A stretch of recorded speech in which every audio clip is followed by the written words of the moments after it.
some laws being passed during this time. So right now we know of seven or eight, but Florida, Arizona, Missouri, Montana, Nebraska, Nevada, and South Dakota are for sure. They're going to have some kind of law on their ballots. And short answer is you can kind of answer. You should, if you're pro-life, you should answer no. You should put no for all of them because all of them are pro-choice laws, and they're there to protect abortion rather than to stop it. So, Christian, you want to explain that a little bit more? Or I've actually got it here. I've got the Florida one. Yeah. So the Florida one is titled Amendment to Limit Government Interference with Abortion. So that's what you'll see at the top. And the full text. Now, this could change by then. I don't know how much it will, but it should be pretty similar to this.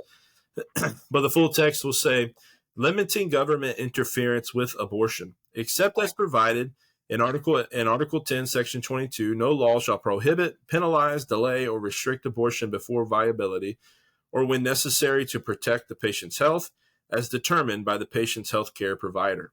And so this could open up for abortions to happen more often, and it could open up for it can also open up for underage children to even be able to have abortions without actually getting consent from their parents.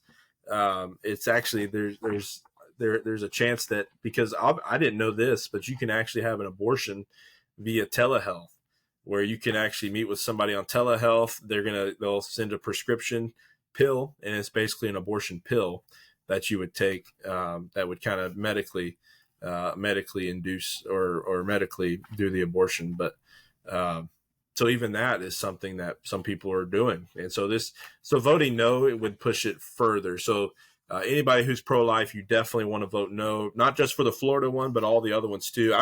It seems like, though, I've read through all of them, it seems like the Florida one is the most confusing. And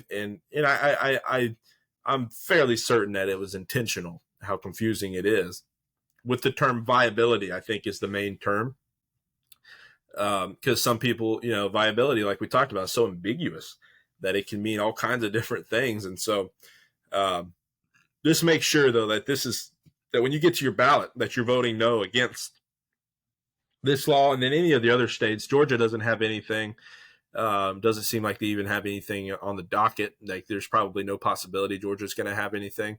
So a couple of websites to kind of keep up with this, just in case it changes, because it's August 20th when we're recording this. And so this could change by November, of course. So, but abortionballot.com, I'll try to make sure I put this in the description as well.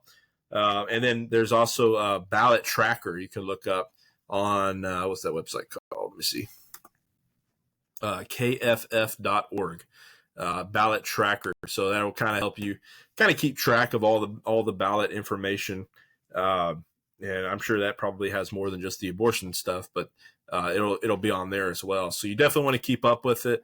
Even the Florida one, it could change. I mean, they could change the wording, but I don't think it's gonna. At this point, I don't think it'll change. Like, whether you should vote yes or no towards it. I think it's pretty safe to say that you should go ahead and vote no towards this amendment to limit government interference with abortion. So. And if this happens, let's say we lose this battle, right? For one, it can be appealed, and I'm sure people will